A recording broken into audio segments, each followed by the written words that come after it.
Hello guys! Welcome back to my channel. Alright, dalawang undervalued dividend stocks ang pag-aaralan po natin ngayon. Stay tuned!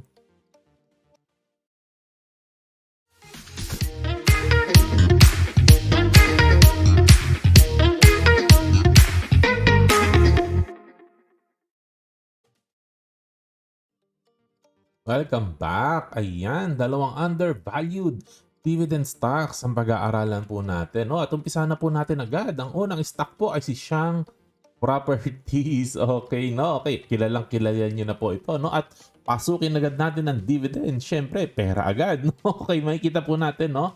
Since the pandemic ay medyo bumabawi-bawi na po. No? Generally, increasing na po ang dividends po nila. No?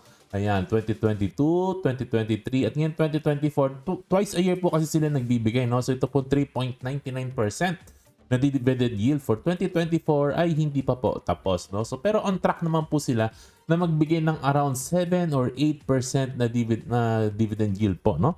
For this 2024, no? At tumaas po lately ang presyo po, no? Ni pangalan nito ni Shang Properties, no? Pero medyo since po nung after nung pandemic po, no, ay medyo umangat na po talaga yung price niya, no? Kasi bumaba siya below 3 pesos po talaga, no? Pero in my own opinion po, mura pa rin po itong si Shangri-La po, no? It is trading below book value. The whole company po is trading at around 18 billion po, no? Buong kumpanya na po yan, no? At ang equity po nila is 45 billion. So, imagine po, no, less than kalahati po ang market cap po nito. So, it's really trading below book value po. At dito po, in-screenshot ko rin po dito yung intangible asset, no? So, hindi ko po alam kung itong entry na to na intangible asset na 269 million, kung ito lang ba o itong kasama itong other asset na to. Pero i-assume na po natin na isama mo na itong other asset na to. The 6.5 billion lahat, ibawas mo diyan, still trading at less than half of the equity po ng company. So very very cheap, no, kung ang titingnan po natin yung kanilang mga assets po talaga, no? And trading at around kalahati nga po, and it is turn around, no? Nagta-turn around na po siya since pandemic. Nag-i-increase na po unti-unti po, no, ang kanyang revenue at ang kanyang income per share, no? Ang kanyang diluted EPS po ay nag-i-increase na po, no? Nakikita po natin ang trend, no? Pataas na po talaga siya, nagta-turn around na po. Kaya lang po, no, ito pong 2024, yung first quarter po, no, medyo flat po siya, hindi po siya nag-grow po, no? Medyo actually kinapos po ng konti. Pero yung revenue tumataas naman po, no? So still very very good sign naman po na nagre-recover na po talaga itong Shang. Syempre kasi nung pandemic po, no, wala naman mong nagpupunta ng mga hotel po, no? Sarado po. Pero ngayon, syempre bukas-bukas na. So marami na po nagta-travel at syempre buhay na po ang no? Ang mga negosyo po ngayon. So very very good sign po, no? At isa po sa hindi ko po na-discuss po kanina po, no? Dalawa po kasi ang pinanggagalingan po ng kanilang kinikita. Una po, no, ay nagde-develop po sila ng properties, no? Nagde-develop sila ng properties. And second of all, meron po silang rental income din po. Meron silang mga recurring income, no? Ito po makikita po natin dito, no? Rental and cinema operations, no? Amounting to 2.5 billion out of the 9 point something billion po, no, na revenue na pumasok.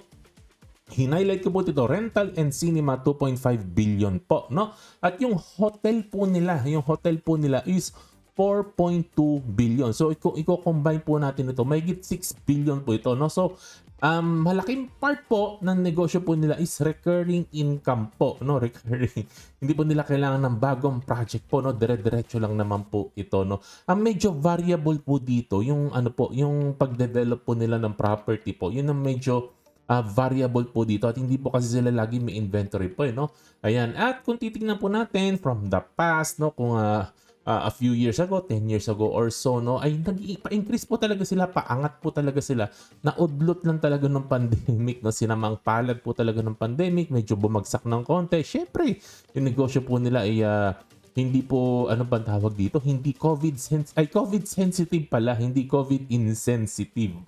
May mga ganun kasing terminology, no, nung investing ng 2020. COVID sensitive ba ang isang negosyo o COVID insensitive, no? Tinatamaan ka ba ng COVID o mga close lockdown na yan, no? And unfortunately, COVID sensitive po sila. Pero nagre-recover na po kasi open na po ang economy po ngayon.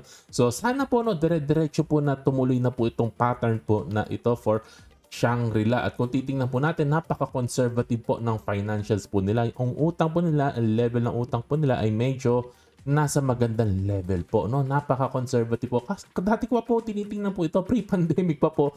May konti na po kung bumili na po ako ng konti nito, no? Kaya lang umalis ako kasi hindi ko pa alam yung mga dividend play po kasi nung araw. At saka nakita ko value trap po kasi siya no? Pero hindi ko kasi masyado na-recognize po kasi yung dividend play po nito. Well, anyways, ngayon po no, with increasing yung dividends po nila, pwedeng pasukin po ito no. Mukhang mura po siya kung titingnan po natin ang lahat ng factor po. Overall no, ang utang po niya very very mababa, very conservative, at ang valuation po niya ay medyo mura po talaga. At sana dire-diretso po umangat ang business po nito. Sana dire-diretso umangat ang dividends, ang presyo niya sa market, and everything, no? Ayun po. At pangalawang business po na titingnan po natin, si Asian Terminals Inc. Okay? Sila po ay nasa port business po, no? We operate ng Manila South Harbor, the Port of Batangas, no? Batangas Container Terminal and off-dock yards in Santa Mesa, Manila, and Calamba, Laguna. Okay? So, port business po ang ATI po, no? Okay. Ayan. At kung titingnan po natin ng dividends, napakaganda po talaga ng pattern. Dire-diretso po siyang umaangat, no? Ayan. Yan, nag-umpisa siya ng 2.95. Dire-diretso niya po napapataas. At ngayon 2024, no, pinakamataas na pinamigay niya 7.89 na po, no, ang dividend yield. Kung sa presyo po na ito, tayo makakapasok po, no, as of June. Kailan ko ba na-record ito? June 15, okay? Or June 15 po, no? Ayan. At titingnan po natin, dire-diretso po talaga. Ang ganda po ng takbo ng business nila. Medyo humina lang ng konti ng pandemic, pero mukhang nakaka-recover na po, no? Tingnan niyo po yung 2023 po nila, yung reports po nila, ayan, no? Maganda na po. Pataas po talaga ng pataas, nagre-recover na po lahat po, no? Kaya lang po, itong first quarter po ng 2024, humina lang ng konti ang kanilang revenue at hindi po nila naipababa yung kanilang gross expense. Kaya po medyo tinamaan po ang income po nila. Lumiit po, no, malaki po ang ibinaba ng kanilang income po ngayon. Pero yung revenue po, hindi naman ganun kalaki ang ibinaba po, no? Ayan, no? At ang isa po sa nagustuhan po natin dito po kay ATI, high margin business, no? Ang taas ng tubo nito. Ang taas sa pag tinitingnan mo yung mga margins niya po, no? Ang napakagandang business po nito kasi ilan lang ba ang players po dito, di ba? Ayan. Yung kay Razon yata yung kalaban po niya, no? Ayun. At ang presyo po niya ay maganda po, no? Tumataas na po lately, kaya lang medyo siguro nung starting po nung May, bumaba po siya ng konti. Kasi nga nung lumabas po yung first quarter report, ayan po, no? Medyo siguro nagkaroon ng konting concern ng mga investor po dito, no? At sana po more growth to come po, no, in the next few years. Kasi tingnan niyo po dito sa balita po nila, they are planning talaga na mag-capex po sila. Pag sinabi pong capex, no, magbi-build po sila para ma-expand ang business po nila. Ito po, no, nandito po, makikita po ninyo dito, no, may mga gusto po silang gawing bagong project para dumami pa po ang kanilang sources of revenue and income. So for 2024, 2.7 billion ng ibabagsak po nila na capex, no, para mapalago ang negosyo po nila. So very very very very good news po ito. More growth to come, no? And everything looks good on paper. Mukha po siya talaga mura. Ang utang po, napakaganda po ng financial health po niya. Napakagandang business. Ang ganda ng profitability niya. Return on asset, return on equity. Wala na po akong masasabi po talaga sa business po na to. Napakaganda. Isa lang po ang problema dito. Isa lang po talaga ang problema ko po dito kaya hindi po ako maka-all out kay ATI. Wala po akong alam sa port business.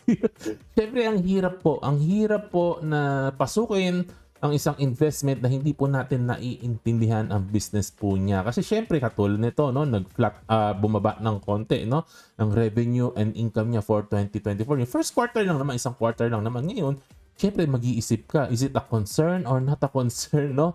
Ngayon, kung ikaw kasi, kung naiintindihan mo yung business niya, medyo alam mo kung temporary setback lang yan o may something na nakakakaba, no? So, yun, kailangan po talaga naiintindihan natin ang isang negosyo bago po natin pasukin. So kung ang plano ko po dito, I will try to study more about port business kasi ang ganda nitong API na pag tinignan mo yung trend niya, ang ganda eh. So I think no, para mapasok natin to, kailangan ko mag-aral pa na mag-aral. Hindi ko magbabasa-basa ako ano ba talaga ang tinitingnan sa isang port business, no? Ayan, kailangan natin mag-aral po. Yun lang naman po ang aking i-share po sa inyo sa araw po na to. What do you think of Shangri-La and API?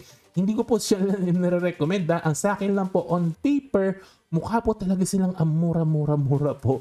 At ang ganda-ganda po ng kanilang financial health, no? So, it is very, very worth considering na i-short days at pag-aralan po natin. Pero hindi ko po sila nire-recommend at gusto ko pa malaman ang opinion po ninyo. Nagagandahan po ba kayo kay Shangri-La at kay API? Pa-comment naman po sa baba. At yun lang naman po, disclaimer, basahin nyo lang po. The usual disclaimer lang naman po natin. Like, subscribe, share, hit na notification bell, comment po kayo sa baba. Kwentuhan po tayo. To God be the glory po. Happy investing. God bless po sa inyo. Bye-bye.